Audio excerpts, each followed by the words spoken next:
Please welcome Caroline Daniel, partner Brunswick Group and former mayor of Philadelphia, Michael Nutter.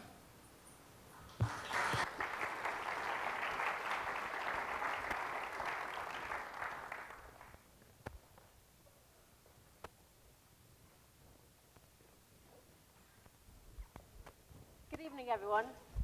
It's a great pleasure to be back in Chicago again, where I was a reporter for the Financial Times as the Chicago correspondent. It's also a great pleasure to actually have Michael Nutter literally on the couch. So I'm going to have to ask my most deep and insightful questions for him. Yes. I'm going to start by directly into the deep end. In your time as mayor, you were in the forefront of the battle over sanctuary cities with an executive order to establish Philadelphia's status as a sanctuary city back in 2014.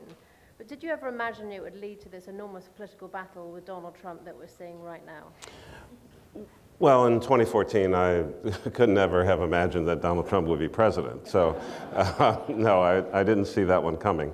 But the good news is just today, a federal judge ruled that Philadelphia was right and that the federal government and the Trump administration is wrong, and they can't withhold federal funding from Philadelphia, and our status has been affirmed.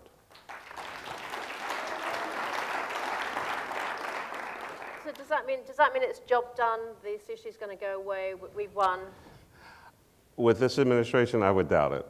I almost assume that they will continue to battle on or take some other tactic to try to drive home the point that they want to force cities to heal to the will of the dictator. And who's the dictator in this case? That would be Mr. Trump. Talking of Mr. Trump, you have also warned about there being a level of antagonism and conflict growing between cities and the federal government. Sure. And you've warned that we're going to see more strong, strident and aggressive leadership by mayors, both Democrats and Republicans, pushing back on the ideas that could be devastating for America. Can you sort of unpack where we're going to see some of these fault lines coming? Well, we heard any number of mayors basically reject the president's announcement that the United States would pull out of the Paris Agreement. There's virtually no mayor in the United States of America that's paying any attention to that, because we know that climate change is real. We're not deniers, we're realists, and we know that we have to take action in our cities. That will be a looming fight. We talked about sanctuary cities, but also immigration policy. It would be nice if the United States of America actually had an immigration policy for the entire country, but you'll increasingly see mayors taking action in that regard. People come to us, we're going to provide service because they're in our communities, and we actually want to be a more immigrant-friendly city, many of our cities across the United States. So just two areas: public safety, major issues in the country as it relates to city, national politics. And in your time as mayor of Philadelphia, you managed to successfully target wooing immigrants to the city in order to address population decline. Yeah. Can you give me a specific example of what worked for you? A couple things. I signed an executive order early on that required the city to publish, anything that we published had to be in at least 12 languages. I signed another executive order requiring that no city agency could ever ask a person about their documentation or their documented status, and that we were required to provide service to anyone who was a resident of the city of Philadelphia, regardless of their immigration status. So what didn't work in terms of attracting immigrants and some of the battles you had around this as an issue as a mayor? Well, I think this continued fight with regard to whether or not cities have to cooperate with ICE continues to be a challenge for many cities. I think that longer term, policies that are in fact welcoming, that mayors are taking strong stands to welcome people to our cities, and that we make cities that much more attractive to immigrant communities. I think there's a serious amount of confusion in many immigrant populations as to, is the United States an immigrant-friendly country, when daily different constituencies are being attacked. And so there's a fair amount of confusion, I think, in the marketplace as to, is America welcoming or not? Going back to your time as mayor, you gave a speech when you started as mayor, and a lot of people have cited it, and one of the lines you had in it was, "I didn't run for mayor to be a caretaker of the status quo." And you went on to say, we can choose to try new ideas and new approaches. We can choose to make a shared commitment to return the city to one of the greatest cities in the United States. Do you think you were as transformative as you wish you'd been? I think there was always more to be done.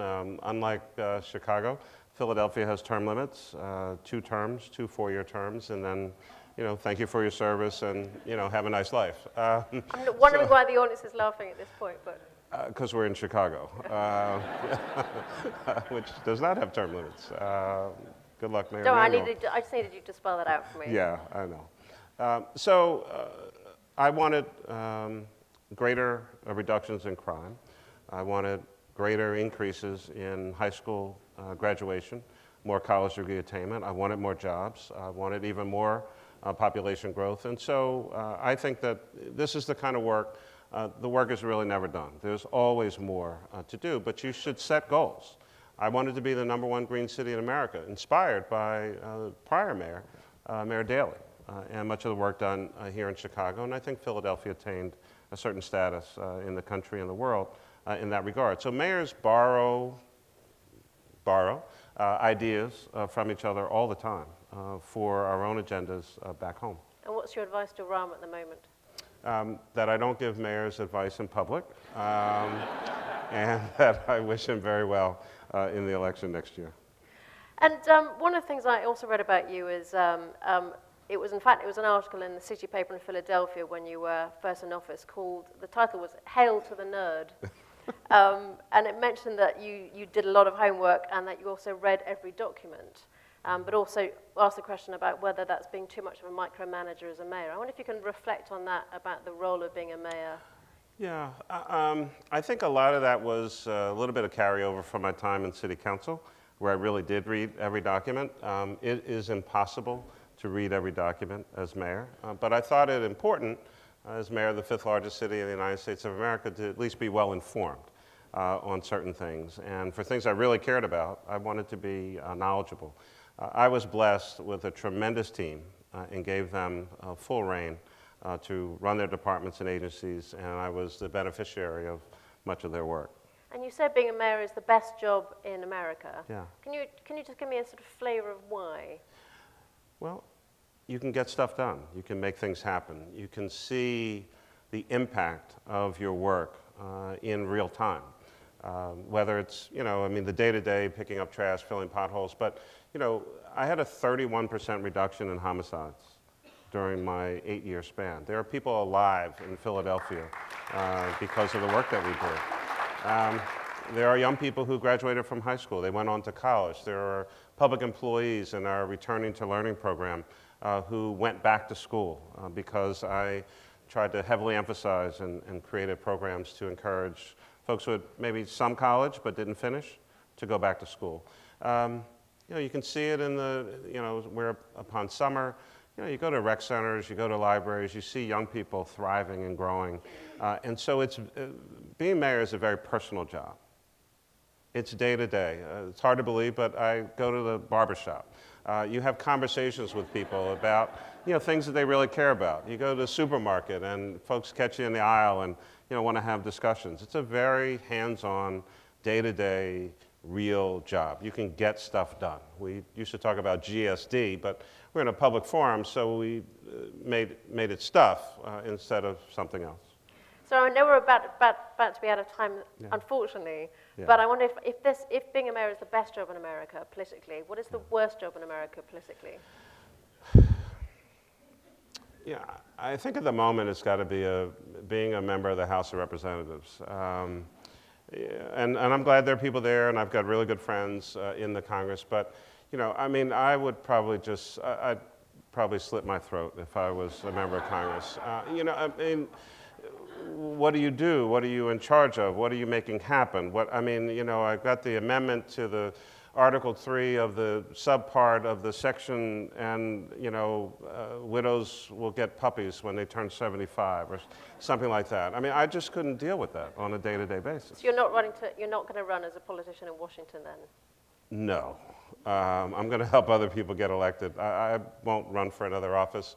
And I think there comes a point, I try to tell my political friends, you know, we're not supposed to die in these jobs. Do your time, perform your service, and basically get off the stage and get out of the way and let younger people run for office and give them an opportunity. And